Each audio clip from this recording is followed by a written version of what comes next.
Hi student, आज हम corporate accounting में chapter 1 valuation of goodwill start कर रहे हैं। इसमें क्या है, पूरे चैप्टर में आपको सिर्फ गुडविल की वैल्यू फाइंड करनी है और गुडविल की वैल्यू फाइंड करने के लिए 5 स्टेप है। ठीक है, तो देखो वो 5 स्टेप समझते हैं। सबसे पहला स्टेप है हमारा कैपिटल एम्प्लॉयड फाइंड करना है। ठीक है, और कैपिटल एम्प्लॉयड किस तरह फाइंड करते हैं? सबसे पहले आपके पास जो भी एसेट है, टोटल एसेट, जो भी एसेट है, ठीक है, उन सबका प्लस करना है टोटल एसेट। उसमें से आपको माइनस करना है लिएबिलिटीज। ओके, तो लिएबिलिटीज माइनस करने के बाद एक चीज और माइनस करनी है, प्रेफरेंशियल कैपिटल, वो माइनस करेंगे। तो वो माइनस करके जो अमाउंट आएगी उसको बोलेंगे कैपिटल एम्प्लॉयड। मतलब ये पहला स्टेप है कैपिटल एम्प्लॉयड, ये इस तरह हमें फाइंड करना है। ठीक है, टोटल एसेट में से लिएबिलिटी माइनस करनी है और प्रेफरेंशियल कैपिटल माइनस करनी है, तो हमें कैपिटल एम्प्लॉयड आ जाएगा। ओके, इसके बाद ये हमारा फर्स्ट स्टेप। इसके बाद हमारा सेकंड स्टेप, देखो ये जो गुडविल की वैल्यू फाइंड करते हैं ना, इसमें ये 5 स्टेप है। ये पांचों स्टेप को आपको फॉलो करना है और वो भी स्टेप वाइज। पहले कैपिटल एम्प्लॉयड फाइंड करना है, सेकंड एक्सपेक्टेड प्रॉफिट फाइंड करना है। ठीक है, सेकंड स्टेप में आप देख सकते हो एक्सपेक्टेड प्रॉफिट फाइंड करना है और उसकी फार्मूला कैपिटल एम्प्लॉयड जो आपने फाइंड किया into expected rate of return. आपको क्वेश्चन में मिला होगा एक्सपेक्टेड रेट ऑफ रिटर्न 10% है, 12% है, 20% है, परसेंटेज मिले होंगे। तो जो भी कैपिटल एम्प्लॉयड आई फर्स्ट स्टेप में, उसका हम एक्सपेक्टेड रेट ऑफ रिटर्न जो भी परसेंटेज होंगे, समझो 10% है, तो कैपिटल एम्प्लॉयड का 10% निकालेंगे तो हमें क्या मिल जाएगा? एक्सपेक्टेड प्रॉफिट मिल जाएगा। ठीक है, इसके बाद थर्ड स्टेप है हमारा। थर्ड स्टेप हमें क्या निकालना है? Average profit. अभी एवरेज प्रॉफिट में ना 2 स्टेप है। पहला स्टेप क्या है? फर्स्ट, कैलकुलेट सिंपल एवरेज और वेटेड एवरेज प्रॉफिट। सबसे पहले आपको सिंपल एवरेज प्रॉफिट या तो वेटेड एवरेज प्रॉफिट, दोनों में से पहले वो निकालना है। उसके बाद क्या करना है? उसके बाद आपको ये स्टेप करने हैं, फॉलो करने हैं। देखो, सपोज करो आपने जो एवरेज प्रॉफिट निकाला वो अगर जो बिफोर टैक्स है, ध्यान रखना बिफोर टैक्स और आफ्टर टैक्स दोनों में फ़र्क है। सपोज करो बिफोर टैक्स है तो जो भी आपका प्रॉफिट आया, आपने वेटेड एवरेज निकाला या सिंपल एवरेज जो भी निकाला वो लिखना है। ये सेकंड स्टेप है। ठीक है, तो ये ध्यान रखना बिफोर टैक्स है तो उसमें से आपको ये चीज़ें माइनस करनी है। कौन सी? सबसे पहले इंटरेस्ट ऑन इन्वेस्टमेंट। अभी इंटरेस्ट ऑन इन्वेस्टमेंट कौन सी होती है? नॉन ट्रेडिंग इन्वेस्टमेंट होती है। नॉन ट्रेडिंग इन्वेस्टमेंट में जो इंटरेस्ट होता है वो माइनस, और नॉन ट्रेडिंग इन्वेस्टमेंट जो होती है ना वो कैपिटल एम्प्लॉयड में नहीं ली जाती है। ठीक है, तो कैपिटल एम्प्लॉयड जो टोटल कैपिटल एम्प्लॉयड में आप टोटल एसेट ले रहे हैं ना ऊपर, तो हम पहले टोटल एसेट ही ले रहे हैं कैपिटल एम्प्लॉयड में। ठीक है, तो ये ध्यान रखना कैपिटल एम्प्लॉयड फाइंड करते समय नॉन ट्रेडिंग जो इन्वेस्टमेंट होती है वो नहीं ली जाती है। ठीक है, पर उसका जो इंटरेस्ट होता है वो यहाँ पे आपको माइनस करना है। इंटरेस्ट ऑन इन्वेस्टमेंट जो नॉन ट्रेडिंग जो कैपिटल एम्प्लॉयड में आपने नहीं ली वो आपको माइनस करना है। माइनस करने के बाद जो अमाउंट आई उसमें से आपको माइनस करना है टैक्स। आपको टैक्स बताएगा मोस्ट ऑफ 50% होता है, पर कभी कभी 60% या 55% ऐसे भी आ सकती हैं। तो टैक्स आपको क्वेश्चन में दिया होगा, वो टैक्स आपको माइनस करना है। ठीक है, माइनस करके फिर ये अमाउंट आएगी। उसमें से फिर क्या माइनस करना है? Preference dividend. ऊपर प्रेफरेंशियल कैपिटल हम माइनस करके हैं, तो प्रेफरेंशियल कैपिटल पे ही मैं 10% प्रेफरेंशियल है, 12% प्रेफरेंशियल है, वो कैसे, वो मैं आपको क्वेश्चन में बताऊंगा। सिर्फ आप ये ध्यान रखो भाई, सबसे पहले आपको एवरेज प्रॉफिट निकालना है और अगर जो बिफोर टैक्स है तो किस तरह करना है? सबसे पहले आपको इंटरेस्ट ऑन इन्वेस्टमेंट माइनस करना है, फिर उसमें से टैक्स माइनस करनी है और उसके बाद प्रेफरेंस डिविडेंड माइनस करनी है। ठीक है, फिर ये माइनस करने के बाद जो अमाउंट आई वो हमारा एवरेज प्रॉफिट हुआ। ठीक है, तो ये 2 स्टेप है, पर ये ध्यान रखना दूसरा स्टेप इस तरह भी हो सकता है। ये तो हमने सीखा बिफोर टैक्स, पर अगर जो एवरेज प्रॉफिट आपको क्वेश्चन में बताएगा आफ्टर टैक्स हो तो आफ्टर टैक्स भी हो सकता है। ठीक है, तो आफ्टर टैक्स हो तो उसमें से आपको इंटरेस्ट ऑन इन्वेस्टमेंट तो माइनस करना ही है। जैसे इंटरेस्ट ऑन इन्वेस्टमेंट ऊपर भी मैंने बताया, जो ऐसी इन्वेस्टमेंट जो नॉन ट्रेडिंग है, जो हम कैपिटल एम्प्लॉयड में नहीं ले रहे हैं, तो उसका इंटरेस्ट हमें माइनस करना है, पर वो भी इंटरेस्ट आफ्टर टैक्स हो, ध्यान रखना, उसमें से टैक्स माइनस कर देंगे हम। तो क्योंकि प्रॉफिट आफ्टर टैक्स है, तो आपका जो इंटरेस्ट ऑन इन्वेस्टमेंट आएगा उसमें से भी टैक्स आपको माइनस करना पड़ेगा। फिर ये माइनस करने के बाद जो अमाउंट आई उसमें से माइनस करना है आपको प्रेफरेंस डिविडेंड, और प्रेफरेंस डिविडेंड माइनस करने के बाद जो अमाउंट आई वो आपका एवरेज प्रॉफिट हुआ। तो ये ध्यान रखना। तो जो थर्ड स्टेप है हमारा एवरेज प्रॉफिट, सबसे पहले आपको सिंपल एवरेज या वेटेड एवरेज प्रॉफिट निकालना है। फिर वो ध्यान रखना है बिफोर टैक्स है कि आफ्टर टैक्स है। बिफोर टैक्स होगा तो उसके स्टेप ये आपको फॉलो करने हैं जो मैंने आपको बताया, और अगर जो आफ्टर टैक्स है तो ये आपको फॉलो करना है। तो 2 स्टेप आपको करने हैं, ठीक है। इसके बाद फोर्थ स्टेप है हमारा सुपर प्रॉफिट। और सुपर प्रॉफिट कैसे निकालते हैं? Average profit minus expected profit. Third step हमारा एवरेज प्रॉफिट, और सेकंड स्टेप में हमने एक्सपेक्टेड प्रॉफिट निकाला। सिंपल, एवरेज प्रॉफिट में से एक्सपेक्टेड प्रॉफिट आपको माइनस करना है, सिंपल, ठीक है। और इसके बाद last fifth step goodwill find करनी है, और गुडविल की फॉर्मूला है सुपर प्रॉफिट, जो आपने अभी सुपर प्रॉफिट फाइंड किया फोर्थ स्टेप में। Super profit into number of purchase year. आपको परचेस ईयर क्वेश्चन में मिले हुए होंगे, बोलेगा 3 ईयर परचेस, 5 ईयर परचेस, वो आपको क्वेश्चन में मिला होगा। तो आपको नंबर ऑफ परचेस ईयर होगा, तो सुपर प्रॉफिट को वो नंबर ऑफ ईयर से मल्टीप्लाई करोगे तो हमें गुडविल मिल जाएगा, ठीक है। तो इस तरह आपको ये 5 स्टेप फॉलो करने हैं। सबसे पहले आपको कैपिटल एम्प्लॉयड फाइंड करना है, उसके बाद एक्सपेक्टेड प्रॉफिट फाइंड करना है, इसके बाद एवरेज प्रॉफिट फाइंड करना है, इसके बाद सुपर प्रॉफिट फाइंड करना है, और इसके बाद गुडविल फाइंड करना है, ठीक है। तो ये 5 स्टेप है, इन 5 स्टेप को फॉलो करना है, ओके। अभी हम एक सम स्टार्ट कर रहे हैं इससे रिलेटेड, ओके। तो अभी हम सम स्टार्ट करते हैं, ठीक है। तो अभी हमारे पास क्वेश्चन नंबर 11 है, तो देखो उसकी मीनिंग समझें। देखो क्या मिला हुआ है, क्वेश्चन नंबर 11 देखो क्या बता रहा है, the balance sheet of Sudama limited as on 31 March 2020 is as under. तो हमें बैलेंस शीट दी गई है। अभी बैलेंस शीट में देखो पूरा, हमेशा ये सम कभी भी स्टार्ट करो ना तो पूरा क्वेश्चन पहले मीनिंग निकाल दो, और क्या क्या एसेट मिली हुई है, क्या लिएबिलिटी मिली हुई है, वो पूरा आप देख लो।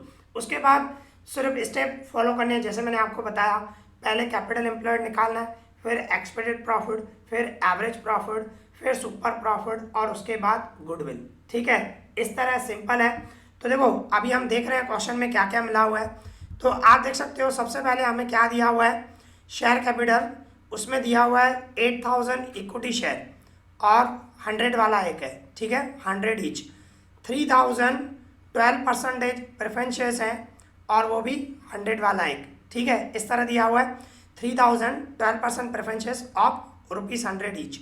फिर आगे क्या दिया हुआ है, रिजर्व एंड सरप्लस दिया हुआ है, security premium, profit and loss account, general reserve, और इसके बाद हमारे पास नॉन करंट लिएबिलिटी है।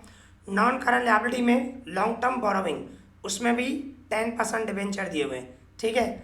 और इसके बाद workman profit sharing fund, provident fund, ठीक है, ये दिए गए हैं।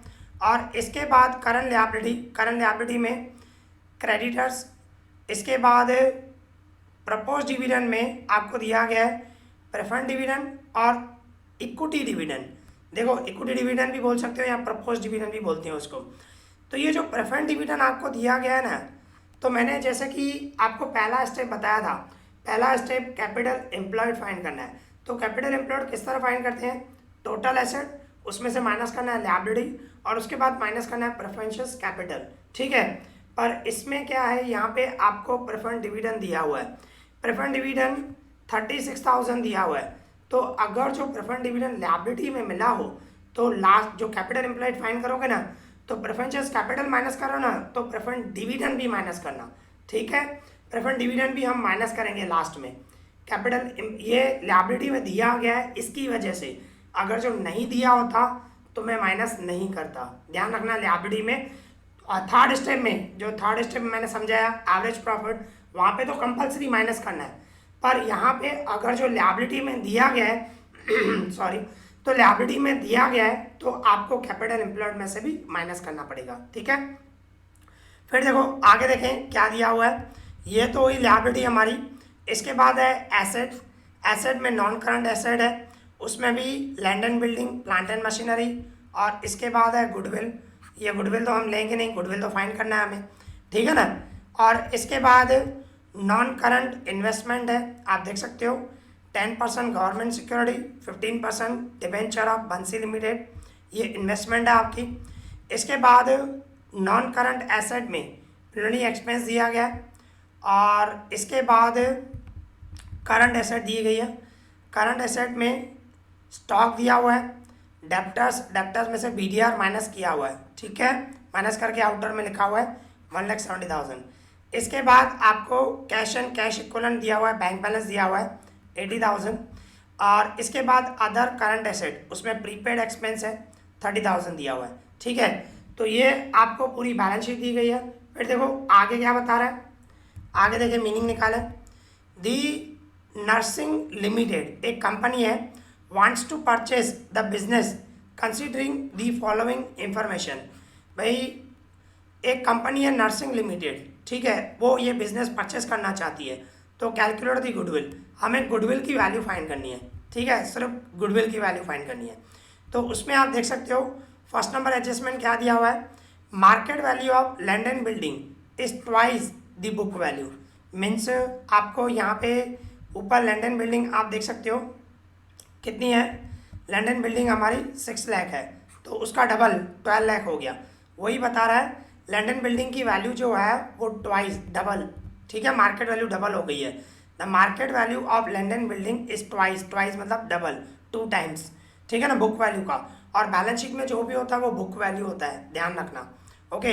इसके बाद क्या करना है, second number adjustment, the plant and machinery required 20% depreciation.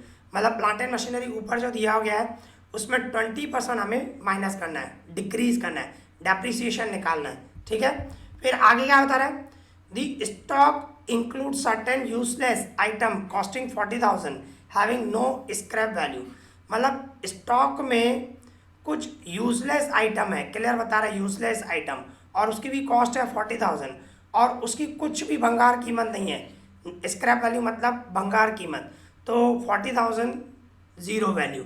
तो कहने का मतलब स्टॉक जो है, स्टॉक में से हमें 40,000 माइनस करना है। तो ये स्टॉक 3 लाख है, मतलब 40,000 का स्टॉक ऐसा है जो यूजलेस है, तो स्टॉक में से वो 40,000 माइनस कर दो, तो स्टॉक कितना होगा 2,40,000, सॉरी 2,60,000, 3 लाख में से 40 माइनस करना है। इसके बाद fourth number point, all debtors are good solvent. तो इसमें जो BDR है वो नहीं लेंगे, मतलब डेप्टर्स आपको क्वेश्चन में दिया गया है कितना है 180 और ये BDR है, तो BDR माइनस करके 170 लिया गया है। पर यहाँ पे बोल रहा है सभी के सभी डेप्टर्स जो हैं वो गुड है, सॉल्वेंट है, तो आपको डेप्टर्स ये दिए, ये लेने हैं 1,80,000, BDR माइनस नहीं करना है, ठीक है। फिर आगे देखें, फिर देखो फिफ्थ नंबर पॉइंट में क्या बता रहा है, फिफ्थ नंबर पॉइंट, दी प्रॉफिट बिफोर प्रोवाइडिंग टैक्स। ध्यान रखना, देखो बिफोर टैक्स है और टैक्स 50% है, देखो क्लियर बता रहा है, और ये ध्यान रखना बिफोर टैक्स है, प्रॉफिट जो आपको दिया गया है वो बिफोर टैक्स है। फिर ऑफ द लास्ट 3 ईयर, पिछले 3 साल का, आर एज अंडर, पिछले 3 साल का आपको नीचे दिया गया।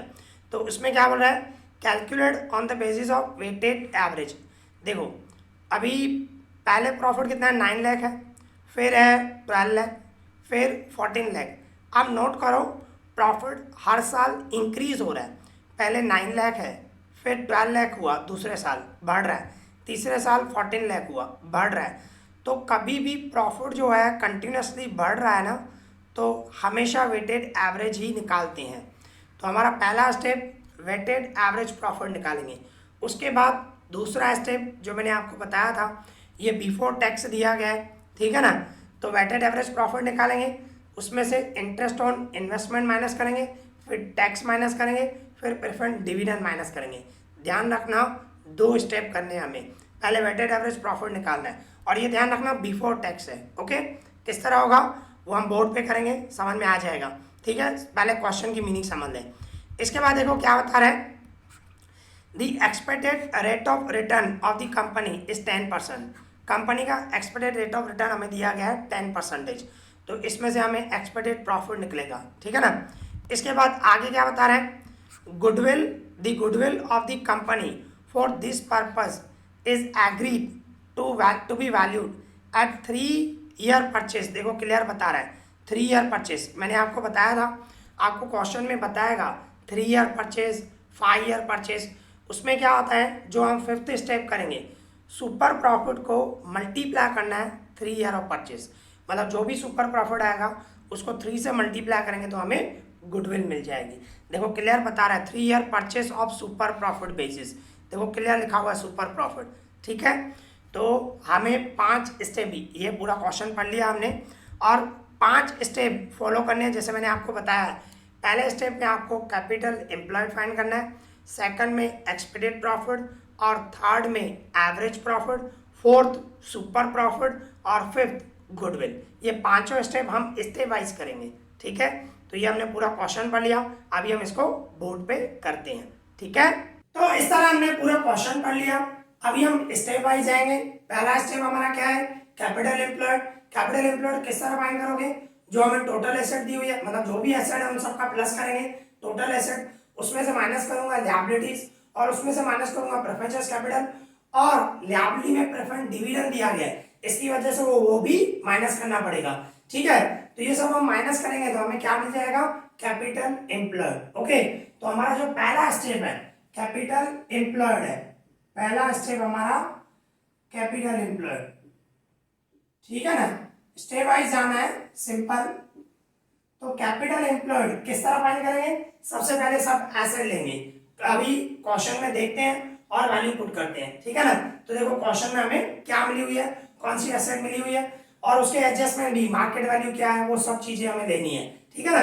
तो देखो क्वेश्चन में क्या मिला हुआ है, देखते हैं, पढ़ते हैं। देखो तो देखो सबसे पहले हमें क्या दिया हुआ है, फर्स्ट नंबर एडजस्टमेंट क्या बता रहा है, the market value of land and building is twice, मतलब डबल है, 2 times द बुक वैल्यू, ठीक है। तो हमारी बिल्डिंग थी कितनी, हमारी बिल्डिंग है, आप देख सकते हो लैंड एंड बिल्डिंग, ठीक है।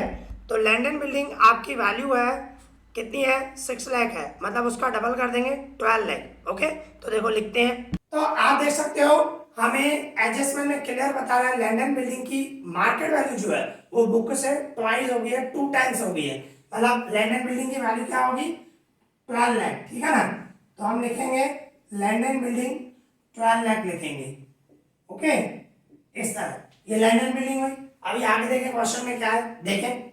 अभी आप देख सकते हो सेकंड नंबर एडजस्टमेंट क्या बता रहा है, the plant and machinery required 20% depreciation, मतलब प्लांट एंड मशीनरी की हमें वैल्यू 20% डिक्रीज करनी है, ठीक है। तो आप देख सकते हो प्लांट एंड मशीनरी हमारा कितना है, क्वेश्चन में देखें, देखो ये प्लांट एंड मशीनरी कितना है, 8 लाख है, तो 8 लाख का 20% कितना होगा, 1,60,000। तो 8 लाख में से 1,60,000 हम माइनस करेंगे तो क्या आ जाएगा, 6,40,000। तो प्लांट एंड मशीनरी की वैल्यू क्या हुई, 6,40,000। सिंपल है, क्या है वैल्यू, 8 लाख है, 8 लाख का मैंने 20% निकाला 1,60,000, तो 8 लाख में से 1,60,000 माइनस करूंगा तो 640 आएगा, तो ये हमें लेना है, ठीक है। तो देखो करते हैं। अभी आप देख सकते हो प्लांट एंड मशीनरी में क्या बता रहा है, डेप्रिसिएशन निकालना है। तो देखो किस तरह होगा, यहाँ पे मैं लिखूंगा plant and machinery, plant and machinery हमारी कितनी है, 8 लाख, ठीक है। उस पर डेप्रिसिएशन निकालना है, मतलब वैल्यू कम करनी है 20%। तो 8 लाख का 20% 1,60,000 माइनस करूंगा क्या हो जाएगा, 6,40,000।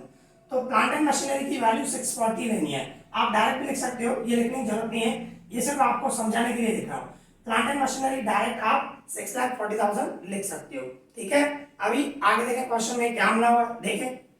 अभी इसके बाद आप देख सकते हो थर्ड नंबर एडजस्टमेंट क्या बता रहा है, थर्ड में the stock include certain useless item, useless बता रहा है, कॉस्टिंग उसकी कॉस्टिंग है 40,000, हैविंग नो स्क्रैप वैल्यू, मतलब उसकी स्क्रैप वैल्यू नहीं है, तो कहने का मतलब 40,000 ये डिक्रीज कर देंगे। तो ऊपर देखो स्टॉक हमारा कितना है, स्टॉक है हमारा 3 लाख, तो 3 लाख में से मैं ये 40 माइनस कर दूंगा तो कितना हो जाएगा, 2,60,000। तो देखो करते हैं। तो आप अभी देख सकते हो स्टॉक की वैल्यू कितनी है, बैलेंस शीट में 3 लाख है, पर 40,000 की वैल्यू ऐसे है जो आइटम है मतलब यूजलेस है, तो हमें 3 लाख में से 40 माइनस करना है, तो स्टॉक की वैल्यू कितनी हो गई, 40,000, सॉरी 2,60,000, ठीक है ना, 40,000 माइनस करना है। तो स्टॉक हमारा कितना हुआ, सिंपल, ये आपको समझाने के लिए लिख रहा हूं, आप डायरेक्ट लिख सकते हो 3 लाख में से मैं 40 माइनस कर दूंगा तो कितना हुआ 2,60,000, ठीक है, ये स्टॉक हुआ। ओके, अभी आगे देखें क्वेश्चन में क्या मिला हुआ देखें।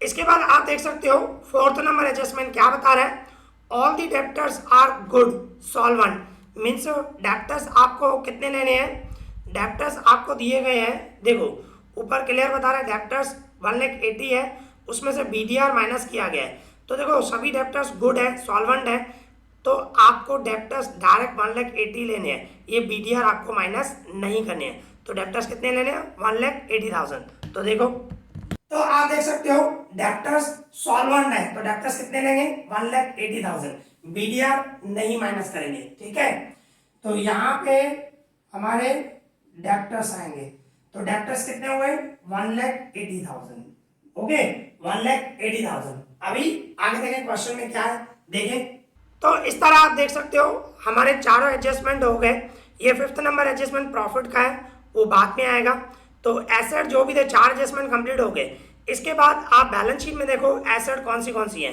ठीक है, तो आप देख सकते हो, देखो यहाँ से एसेट स्टार्ट हो रही है, तो उसमें देखो लैंड एंड बिल्डिंग हो गया, प्लांट एंड मशीनरी हो गया, और इसके बाद गुडविल ये नहीं लेते हैं, ये तो हमें फाइंड करना है, ठीक है, और इसके बाद आप देख सकते हो नॉन करंट इन्वेस्टमेंट, मैंने आपको बताया था इन्वेस्टमेंट जो है जो नॉन ट्रेडिंग होगी वो नहीं लेनी है, यहाँ पे देखो 10% गवर्नमेंट सिक्योरिटी, पर देखो ब्रैकेट में लिखा हुआ है इन्वेस्टमेंट ऑफ पीएफ, पीएफ मतलब प्रोविडेंट फंड है, तो ये अगर जो प्रोविडेंट फंड की इन्वेस्टमेंट है ना, मीन्स ये आपको लेनी है, ये नॉन ट्रेडिंग नहीं है, ये ध्यान रखना। वैसे क्या होता है जो परसेंटेज वाली इन्वेस्टमेंट होती है ना मोस्ट ऑफ, वो क्या होती है नॉन ट्रेडिंग होती है, पर यहाँ पे अगेंस्ट पीएफ बता दिया तो ये नॉन ट्रेडिंग नहीं है, मतलब ये लेनी है हमें। और ये जो है 15% डिवेंचर ऑफ बंसी लिमिटेड, उसकी फेस वैल्यू बता रहा है 1 लाख है, तो ये हम नहीं लेंगे, ये नॉन ट्रेडिंग है, ठीक है, ये ध्यान रखना, ये नहीं लेना है।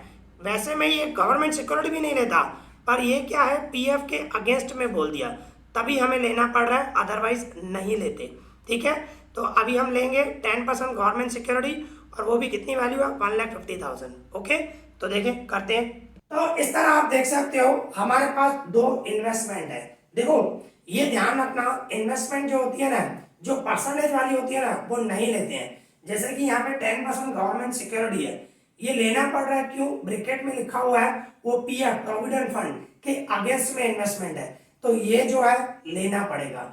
इसके बाद दूसरी है बंसी लिमिटेड में डिवेंचर्स है, बंसी लिमिटेड के डिवेंचर लिए वो भी परसेंटेज वाले हैं, तो वो नहीं लेंगे, वो नॉन ट्रेडिंग है।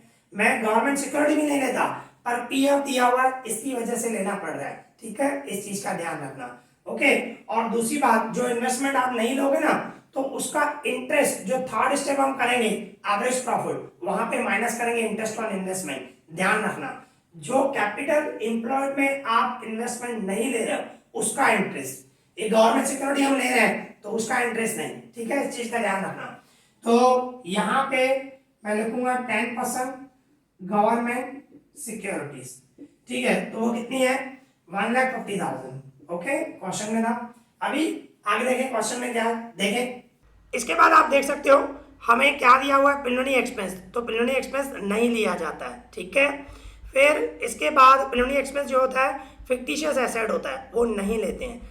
इसके बाद आप देखो ये जो स्टॉक है वो हो गया, इसके बाद डेप्टर्स भी हो गया, इसके बाद हमारा ये बैंक बैलेंस लेंगे, बैंक बैलेंस कितना है 80,000, और ये प्रीपेड एक्सपेंस भी लेंगे कितना है 30,000, ये दोनों लेंगे तो सभी एसेट आ जाएंगी, मतलब ये बैंक बैलेंस और अभी प्रीपेड एक्सपेंस ये दोनों लिख रहे हैं, ठीक है, तो देखें, तो अभी हमारे पास सिर्फ 2 एसेट बची, एक बैंक बैलेंस और प्रीपेड एक्सपेंस, वो दोनों साथ में ले रहे हैं, ठीक, मींस दोनों ही लेने हैं, बाकी और कोई एसेट है नहीं, सभी एसेट हमारी आ गई, ठीक है ना।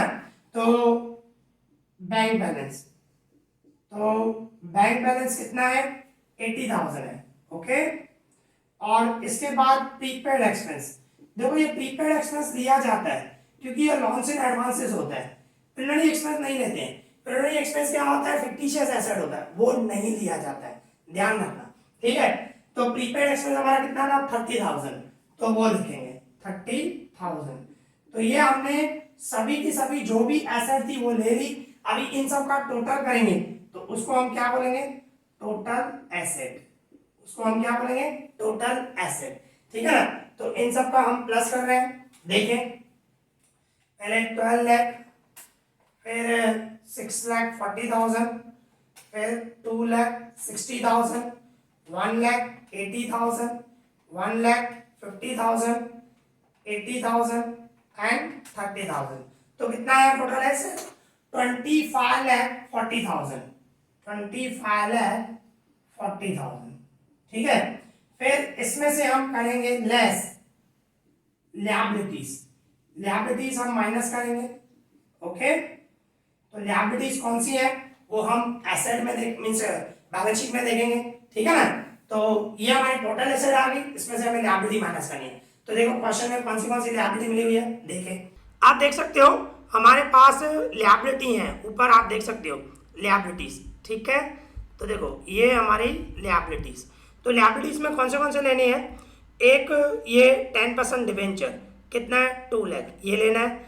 इसके बाद वर्कमैन प्रॉफिट शेयरिंग फंड, ये भी हमारी लिएबिलिटी होती है 40,000। इसके बाद प्रोविडेंट फंड 1,50,000, ये भी हमारी लिएबिलिटी है। इसके बाद क्रेडिटर्स, ठीक है, क्रेडिटर्स हैं कितने हैं 1,70,000। ये 4 लिएबिलिटी है। Okay, 10% debenture, workman profit sharing fund, provident fund and creditors. ठीक है, ये ले रहे हैं। तो देखो, तो इस तरह आप देख सकते हो 4 लिएबिलिटी है हमारी। ठीक है ना, वो चारों हम लेंगे। तो कौन सी है, एक है 10% डिवेंचर। ठीक है, 10% डिवेंचर कितनी है 2 लाख है। इसके बाद workman profit sharing fund, workman profit sharing fund वो भी लिएबिलिटी है, कितनी है 40,000। ठीक है। इसके बाद है पीएफ प्रोविडेंट फंड,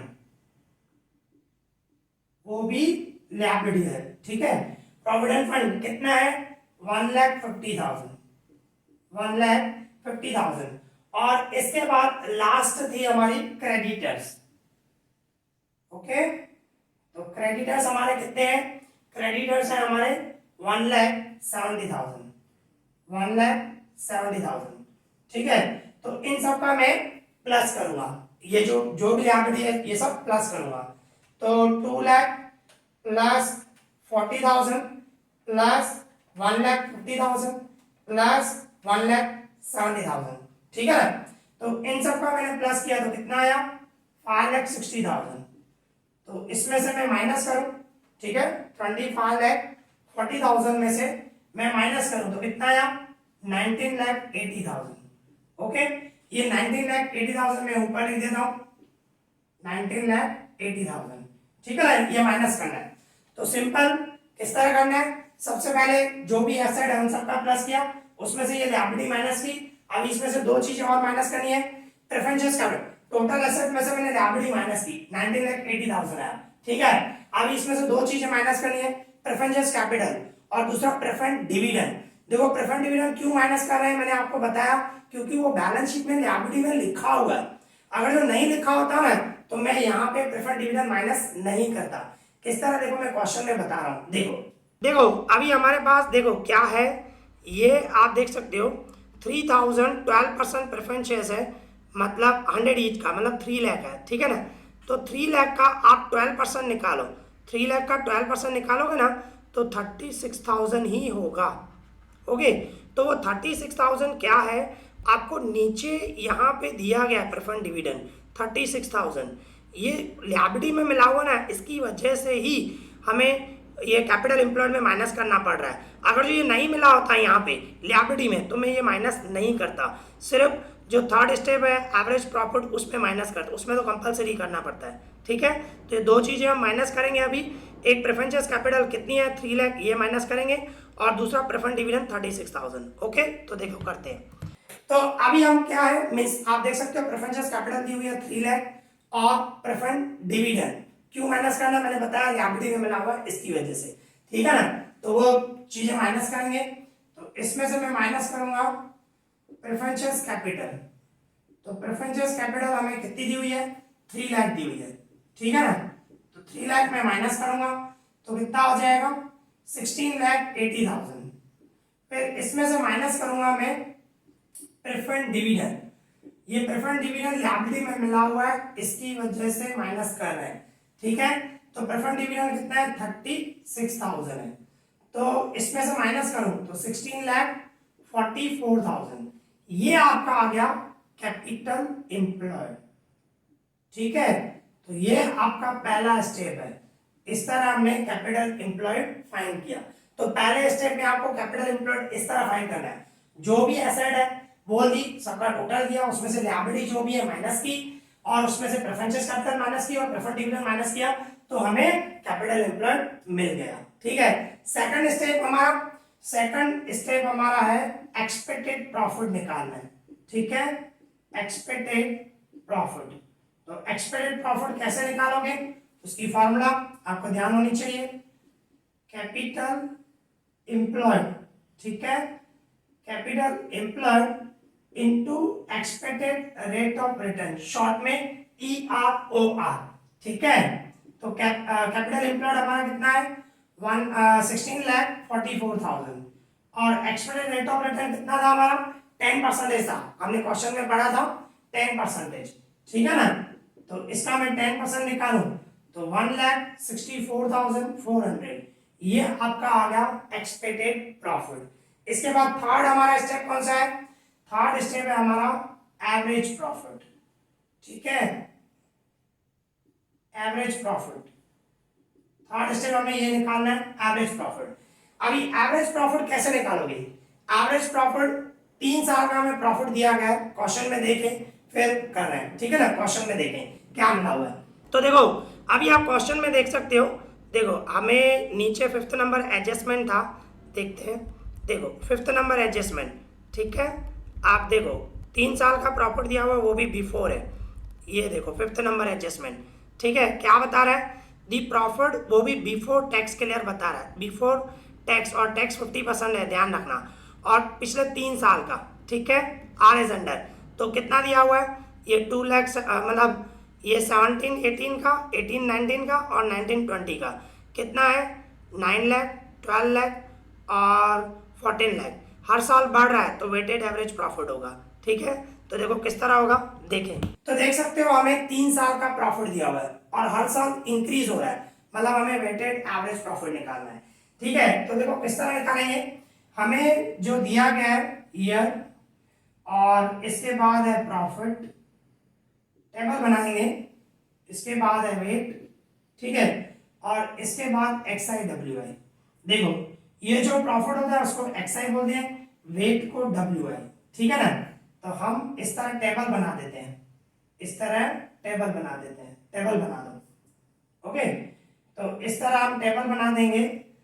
तो आपको ईयर दिया गया 17-18, ठीक है ना, 2017-18, 2018-19, 2019-20, ठीक है। और प्रॉफिट कितना दिया हुआ है, 9 लाख, फिर था 12 लाख, और इसके बाद 14 लाख, ओके, इस तरह।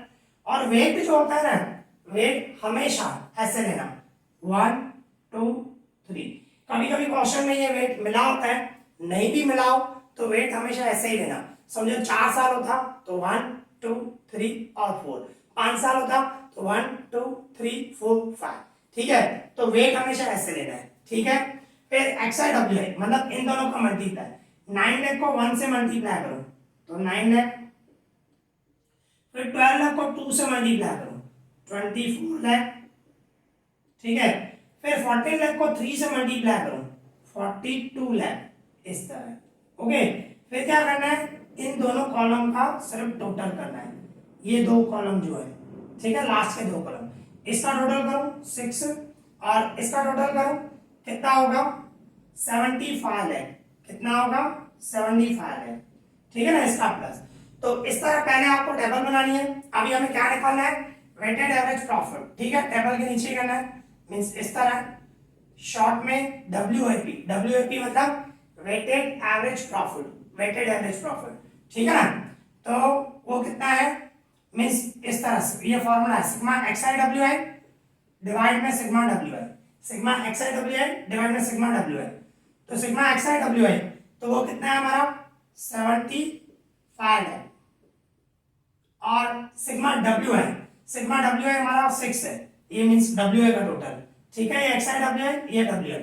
तो सिर्फ 75 लाख को 6 से डिवाइड करेंगे तो हमें वेटेड एवरेज प्रॉफिट मिल जाएगा, ठीक है। 75 लाख डिवाइड 6 तो कितना आया 12,50,000, 12,50,000। तो ये तो देखो पहला स्टेप आया, मैंने आपको बताया था पहले वेटेड एवरेज प्रॉफिट आपको निकालना है, फिर उसमें से आपको इंटरेस्ट ऑन इन्वेस्टमेंट, टैक्स और प्रेफरेंस डिविडेंड वो माइनस करना है, ठीक है ना। तो देखो किस तरह होगा, ये पहला स्टेप, अभी दूसरा स्टेप कर रहा हूं मैं इधर। देखो इस तरह वेटेड एवरेज प्रॉफिट आपका कितना है 12,50,000, फिर इसमें से माइनस करूंगा interest on investment, interest on investment. अभी कौन सी इन्वेस्टमेंट, देखो मैं क्वेश्चन में देखा, मतलब पढ़ रहे हैं तो देखो पता चल जाएगा, जो हमने कैपिटल एम्प्लॉयड में नहीं ली थी, ठीक है ना। दो इन्वेस्टमेंट थी, एक 10% गवर्नमेंट सिक्योरिटी और दूसरे बंसी लिमिटेड के डिबेंचर थे, वो हमने नहीं लिए थे। ये क्यों लिया था गवर्नमेंट सिक्योरिटी, क्योंकि वो पीएफ के अगेंस्ट में था, इसकी वजह से, प्रोविडेंट फंड उसकी वजह से लिया था, नहीं तो नहीं लेते हम, ठीक है ना। तो अभी कौन सी इन्वेस्टमेंट है, देखो क्वेश्चन में देखो, देखो आप देख सकते हो हमारे पास ये दो इन्वेस्टमेंट है, एक 10% और दूसरा 15% डिवेंचर ऑफ बंसी लिमिटेड। तो ये जो बंसी लिमिटेड हमने कैपिटल एम्प्लॉयड में नहीं लिया था, उसकी फेस वैल्यू दी हुई है 1 लाख। तो इसका इंटरेस्ट कभी भी निकालो ना, हमेशा फेस वैल्यू पे ही निकलता है। तो फेस वैल्यू 1 लाख है, 1 लाख का हम 15% निकालेंगे, यहाँ पे देखो 15% है ना। तो 1 लाख का 15% कितना होगा 15,000। तो देखें, तो आप देख सकते हो फेस वैल्यू कितनी है 1 लाख, 1 लाख का 15% क्योंकि 15% डिबेंचर है, तो 1 लाख का 15% कितना हुआ 15,000। तो यहाँ पे 15,000 ये हम माइनस कर देंगे, ठीक है। तो इसमें से मैं 15,000 माइनस करूं तो क्या होगा 12,35,000। फिर इसमें से माइनस करना है टैक्स 50%, तो इसका 12,35,000 का 50% निकालूंगा, टैक्स 50% क्वेश्चन में दी गई थी, ठीक है। तो 12,35,000 उसका 50%, ठीक है। तो कितना आया 6,17,500, इसमें से माइनस करूंगा तो यही आएगा 6,17,500। इसमें से माइनस करना है preference dividend, preference dividend compulsory यहाँ पे माइनस करते हैं, ठीक है। बाकी यहाँ पे जो हमने माइनस किया था ना प्रेफरेंस डिविडेंड, वो आपको ध्यान रखना है, अगर जो लिएबिलिटी में हो तो माइनस करना, लिएबिलिटी में नहीं हो तो यहाँ पे माइनस नहीं करना, सिर्फ यहाँ पे माइनस करते हैं, यहाँ पे कंपलसरी करते हैं, ठीक है, ध्यान रखना। तो कितना है 36,000, तो 36,000 में इसमें से माइनस करूंगा 36,000, तो कितना आया 5,81,500, ठीक है। तो इस तरह ये हमारे 3 स्टेप, मतलब ये तीसरा स्टेप भी हमारा कंप्लीट हो गया, ओके। ये हमारा एवरेज प्रॉफिट है 5,81,500। तो पहला स्टेप हमारा कैपिटल एम्प्लॉयड, दूसरा expected profit, third average profit, ठीक है। फोर्थ सुपर प्रॉफिट, उसके लिए मैं ये रफ कर रहा हूं, स्पेस नहीं है, ठीक है ना। तो ये हमारा स्टेप तो हो गया, अभी मैं इसको रफ कर रहा हूं। तो ये हमारे 3 स्टेप हो गए, ठीक है ना। तो फोर्थ स्टेप कर रहा हूं मैं, आप देखो सिंपल सिंपल है, सिर्फ आपको क्या है स्टेप को फॉलो करना है और कुछ भी नहीं है, ओके। तो देखो हमारा फोर्थ स्टेप है सुपर प्रॉफिट, ये हमें निकालना है। तो सुपर प्रॉफिट की formula average profit minus expected profit, ठीक है, ये हमारी फॉर्मूला है। तो एवरेज प्रॉफिट कितना है हमारा, ये रहा 5,81,500, और एक्सपेक्टेड प्रॉफिट कितना है हमारा, ये रहा, ठीक है, 1,64,400। इसमें से माइनस करूंगा हमें क्या मिल जाएगा सुपर प्रॉफिट मिल जाएगा, ठीक है। तो 5,81,500 उसमें से माइनस करूंगा 1,64,400, तो कितना आया 4,17,100। ये आया। लास्ट स्टेप हमारा गुडविल, ठीक है। तो गुडविल किस तरह होता है, super profit into number of purchase year, number of purchase year. और हमें परचेस ईयर कितना मिला हुआ था, 3 मिला हुआ था क्वेश्चन में। तो ये 4,70,100, इसको सिर्फ 3 से मल्टीप्लाई करना है। परचेस ईयर कितना था, क्वेश्चन हमने पढ़ा था, कितना था 3, तो 3 से सिर्फ मल्टीप्लाई करना है, ठीक है। तो कितना आया, 12,51,300, ये आपके गुडविल आ गए। इतना सम करना है आपको, 14 मार्क का है, ठीक है, बिल्कुल इजी है, 14 मार्क का आएगा और बिल्कुल सिंपल है। सिर्फ आपको स्टेप को फॉलो करना है, ठीक है। पहले कैपिटल एम्प्लॉयड, फिर एक्सपेक्टेड प्रॉफिट, फिर एवरेज प्रॉफिट। एवरेज प्रॉफिट में 2 स्टेप होंगे, पहले आपको एवरेज प्रॉफिट निकाल देना है और उसके बाद ये दूसरा स्टेप भी करना है, ये दूसरा स्टेप है। इसके बाद सुपर प्रॉफिट और उसके बाद गुडविल, सिंपल है, ठीक है। तो यहाँ पे हमारा सम कंप्लीट हो गया। आई होप आपको अच्छे से समझ में आया होगा। इस वीडियो में इतना ही, थैंक यू।